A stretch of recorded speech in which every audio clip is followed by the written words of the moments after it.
Welcome to the Southwest Florida Real Estate Update, hosted by the York Group of Downing Fry Realty. Our show will bring you the most up-to-date information on the local real estate market, presented by leading experts in the field. Welcome to the Southwest Florida Real Estate Update. I'm Morgan York with the York Group of Downing Fry, and I'm joined today by our host Jim York and his guest Celia Deifik, real property lawyer with Lanier and Deifik. Thank you, Morgan, for the introduction. Well, Celia, thank you for coming on the show again. Sure, thanks for having me. So the people that haven't seen our show yet, hopefully most of them have, okay? Just tell us a little bit about yourself.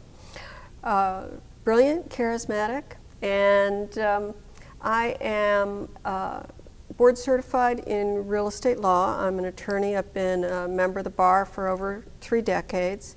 I specialize in litigating real estate issues, related business issues, things of that nature. I had a background in doing closings, but I don't do closings any longer. I represent people with regard to real estate contract litigation, residential and commercial, and a lot of community association litigation, often representing an owner or a group of owners who are unhappy with something that their board of directors has done. Things of that nature. Our office is downtown Naples in the Capitol Bank building on the corner of 6th Avenue North and the Trail in the Capitol Bank building. That's a great place because I also do business with Don Ross, which is another attorney in your office. Right, Don and I were partners for many years. So, we're not at this time, but right. we're still friends. So today is the big show.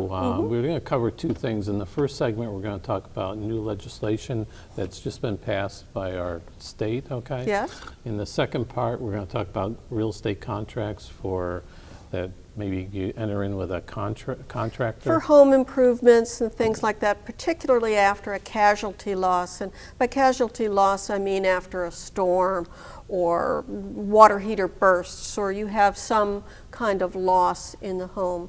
So first, let's talk about legislation. There's a lot of very interesting legislation coming out this season, particularly with regard to community associations, condos, and things like that. But today I want to focus on what's called post-loss insurance benefits or assignment of benefits.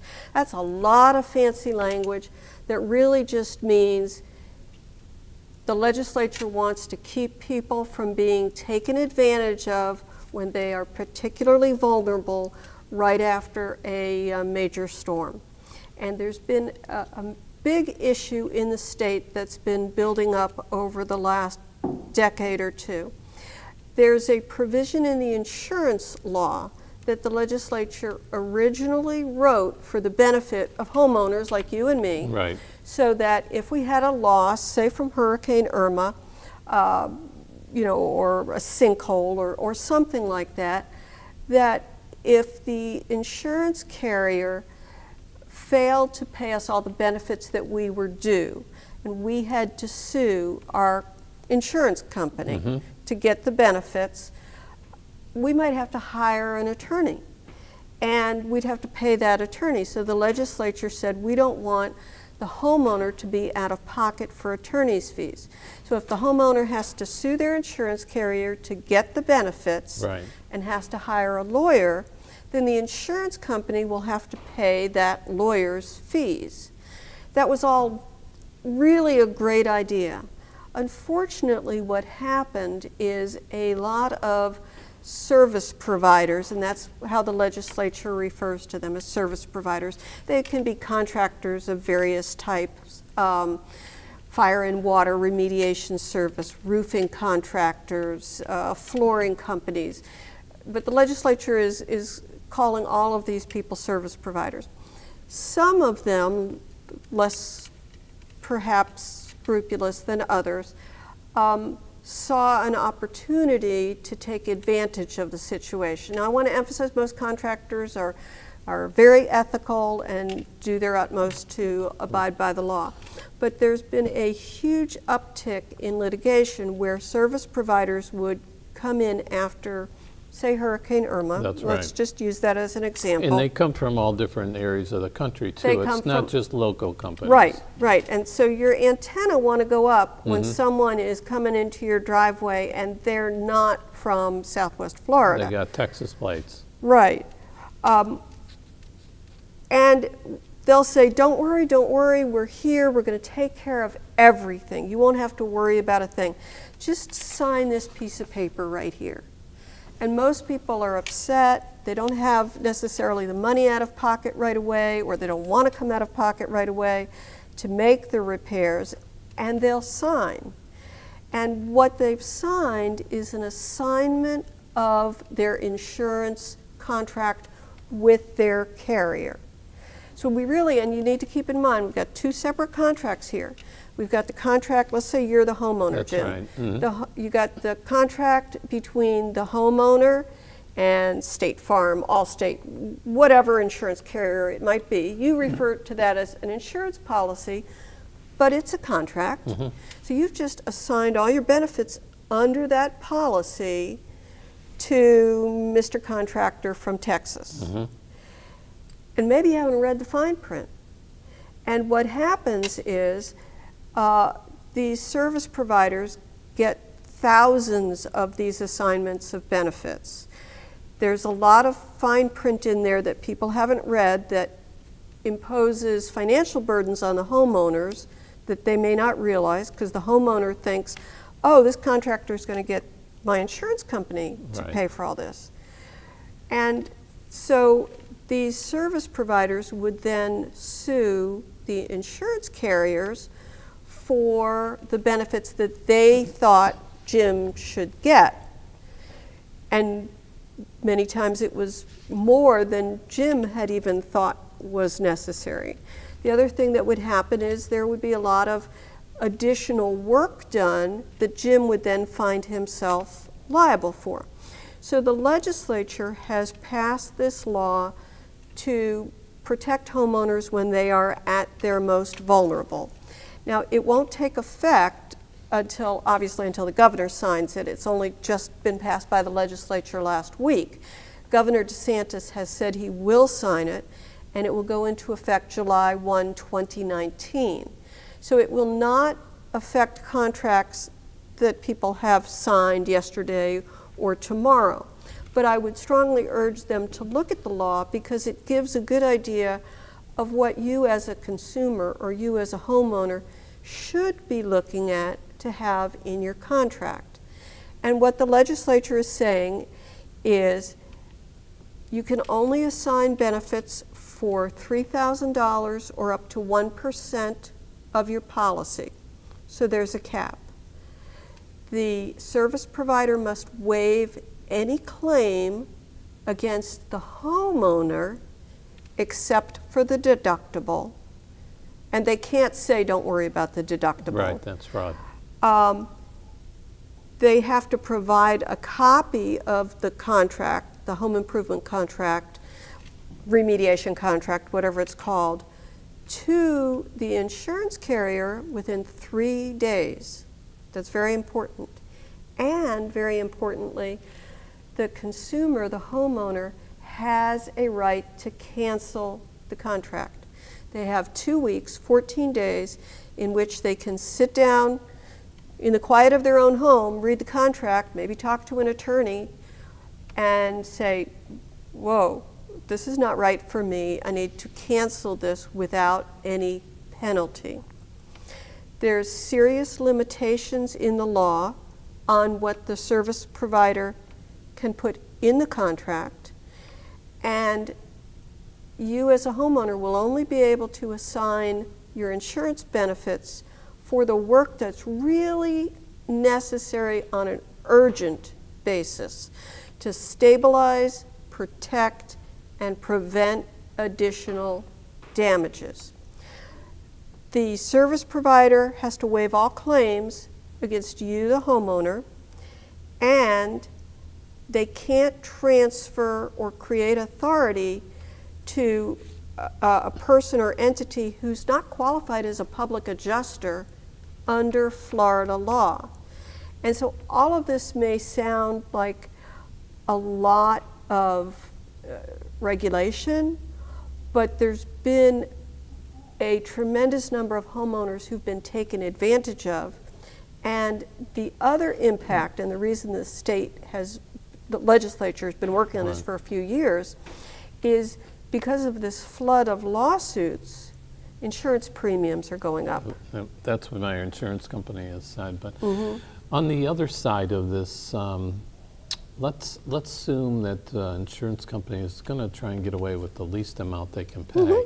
How do we protect the homeowner on that claim? Well, I think that if the homeowner chooses to assign benefits to a service provider that they've checked out, that's fine, and the service provider, the good ones, will argue with the insurance carrier and make sure you get your benefits.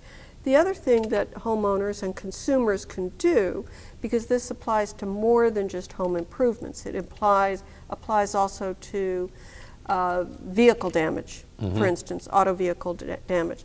The other thing they can do is not assign benefits, but get advice from an attorney, get bids from different contractors.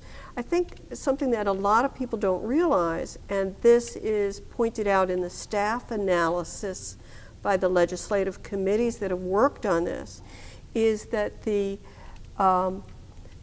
contract amounts, the dollar numbers that people have been signing these contracts for, on average have been 30% higher than what another contractor who was not seeking assignment of benefits would do. So if you need drywall done, if you need a variety of work done after some casualty loss, call a number of contractors, get bids. You'll often find that the people that are just contracting straight, hey, pay me X dollars an hour, here's the amount for labor, here's the amount for material, are going to charge you less. And if you need to argue with your insurance company, then get an attorney. Nobody wants to pay attorneys, but often it will be less expensive to the homeowner and they will be better protected. And they may not need an attorney for the entire process, but to look at the contract. Now, what the legislature has done also is, remember I told you that the legislature created this unilateral, one-sided attorney's fee that where insurers fail to pay benefits, they have to pay the homeowner's insurance attorney. The legislature did that, and that provision is still there, just in a different form. So insurance carriers now know they will still have to pay attorney's fees if they deny benefits that were otherwise due. Obviously, you need to get a court to adjudicate that. But I think the legislature's thought process here is if they stop the questionable lawsuits, the insurance companies are going to be under a lot more pressure to settle the valid claims and valid lawsuits. And what's also important here is, should a consumer sign a contract after July 1 that does not comply with the law, the service provider will not be able to get attorney's fees from the insurance company, even if they win, and the contract may be declared void by the homeowner at his option. Well, that's a lot, that's a mouthful, right? So I'm going to let you take a little drink, and then we're going to take a little break and hear about the York Real Estate Group, and we're going to talk about contracts, even more contracts, when you come back in 1 minute. Thank you. Thinking of buying or selling a home in Naples, Marco Island, Bonita, or Estero, Florida? Think of the most experienced York Real Estate Group, associated with the #1 brokerage in Southwest Florida, Downing Fry Realty, which produces yearly real estate transactions of over $1 billion. Jim, Michael, and Morgan make up the York Real Estate Group of Downing Fry Realty.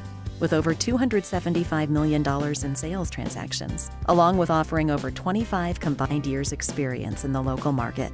The Yorks can offer the experience and trust you need in a Realtor. Call them today at 239-273-6727 or visit their website at www.naplesyorkrealestate.com. Welcome back. Okay, let's start with some contracts. What's the difference between now and before they do the new law, right? Well, when the new law comes into effect, it will apply obviously to all contracts that are signed after July 1. Right. Interestingly, the legislature is saying it's going to apply to all pending cases on these kinds of contracts. Oh, really? Okay. Now, we'll see if that flies, because usually laws can't apply backwards right. retroactively. There's some limited instances where the courts will permit it. But I think it's worth talking about what the legislature is saying need to be in these contracts, because it's a good window into what anybody should have in any home improvement contract. And let me start with just any contract. I see so many contracts that, for instance, aren't dated. I mean, it's so simple, date it.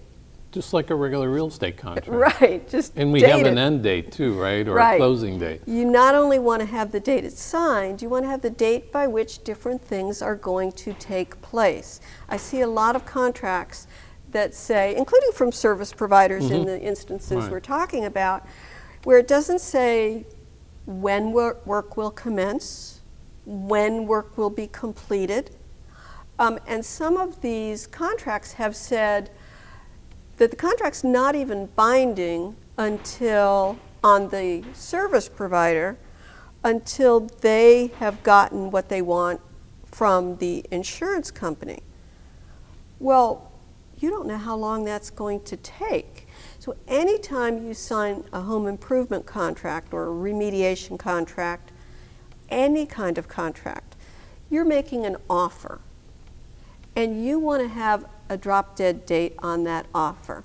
So if I make a contract with you to mow my lawn for X dollars, I'd like to have I've made an offer to you. I need you to mow my lawn. I'm going to pay you X dollars. Right. Well, if you don't accept that offer by next week or next month, it's of limited use to me. So I'm going to say, I'm going to pay you X dollars if you mow my lawn. You need to let me know by such and such date or my offer has expired.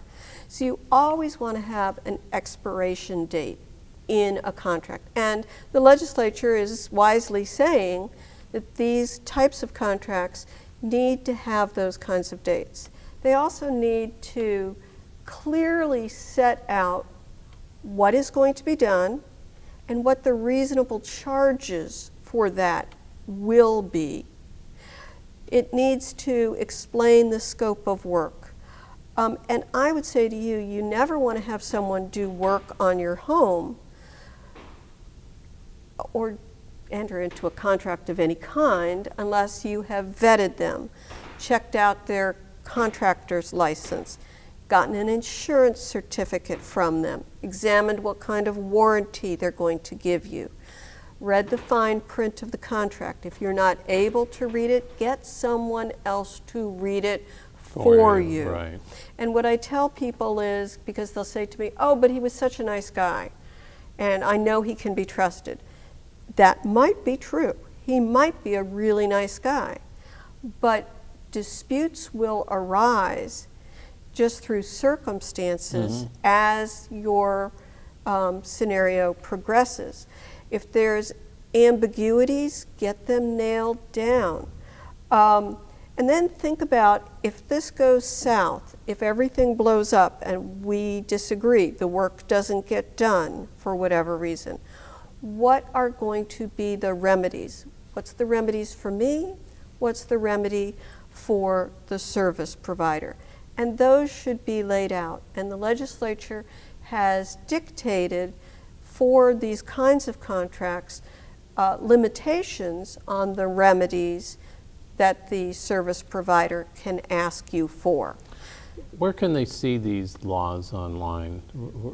They can go to the Well, first of all, they can go to the Florida Senate Right. or the Florida Legislature. But if you just put in your browser window, assignment of benefits legislation or assignment of benefits law, Okay. Florida. There's several recent articles. This law was just passed last week. It's been in process for a couple of years. I've seen different versions of it over particularly the last 2 years. But now it has finally passed. Governor DeSantis has said that he will sign it, and there's a lot of articles explaining why the legislature has taken this step and the public policy considerations on both sides. Now, the contractors will say that they were doing a public service. This is their side of the argument, that they were doing a public service because many people immediately after a major storm didn't have the money to come out of pocket to make repairs and didn't have the sophistication to argue with their insurance carrier. Those are valid points. Unfortunately, some bad apples got carried away and spoiled it for everyone. So you want to make sure that every contract has mutually binding obligations and that it's not one-sided. You want to make sure that if you need to sue, you're going to get attorney's fees. Many people don't realize that most contracts that are one-sided, what we call adhesion contracts, where it's just little homeowner against big, huge corporation. A lot of those contracts, including mortgages, home improvement contracts, various kinds of contracts, have a provision that says if the bank has to sue, if the giant construction company has to sue you to get their money, they'll get attorney's fees. What people don't realize is Florida law makes that go both ways. So if you have to get into a lawsuit, and I hope you never do, but if you have to get into a lawsuit with a huge corporation, even if there's those one-sided provisions, the Florida courts will say, sorry, that's going to go both ways. So if the little guy is successful, he will get attorney's fees. Now remember, we've been talking today about two very different types of contracts. One is the insurance policy. That's a contract between you and the insurance carrier. And what we were talking about in the first segment is attorney's fees going back and forth between the insurance company and the service provider that you assigned your benefits to, or you as the homeowner if you didn't assign your benefits, which is the better scenario. Right now, we're talking about the contract between you and the construction company that's going to fix your drywall, repair your driveway that your oak tree fell on, things of that nature. And you want to be aware there's different types of remedies, and you don't want to be limited. You want to be able to get money damages, and you want to be able to get what we call equitable remedies. And an equitable remedy can be as simple as compelling somebody to do something they promised to do, that kind of thing. We talked about scheduling and coordination of whatever the work is. You want to condition the final payment in any construction type scenario. And this is super important. You want to make sure that the work has passed your city or county inspection. You don't want to pay the contractor until that's done. And you get a certificate at the end by the county, so that's important. If you have a lender, you want to make sure the lender has inspected. The lender's not going to make a final draw. Now there's a problem because a lot of people like to do cash contracts with construction people, and they've cut themselves out of all the protection that the mortgage lender construction department would provide to them. You want to get an affidavit from the contractor that all the subs are paid, Certain instances, you might want to get releases from the subcontractors. You want to make sure, this is critical, that the permit has been closed out. That's right. You as a real estate agent know one of the biggest problems we have in refinance and sales is unclosed permits. Right. You can't get it fixed. You can't get a new contractor to come in and fix it sometimes because they don't want to assume the liability for what was left undone By somebody else. by somebody else. And you want to make sure you get a release of notice of commencement. And for God's sake, get an insurance certificate from whoever you're dealing with and make sure you get warranties and read those warranties. Well, I appreciate you coming on the show today. I mean, it was a mouthful, but I mean, I'm not being, really, it's just a lot of good information for people. And I've seen it so much that, you know, people just sign things and they don't read it. I don't do anything without having an attorney look at some kind of contract that I'm signing. I mean, the real estate contract we do is more or less boilerplate, but, you know, even if they want to have an attorney look it over, it's fine. We can always do addendums, and especially, you know, major developer contracts, because they're this thick. And they're one-sided. They're one-sided, so I always suggest to have them look it over, and sometimes I request to get these contracts beforehand so they can read them over, have somebody look at them, because most of the time they just want you to sign, read later.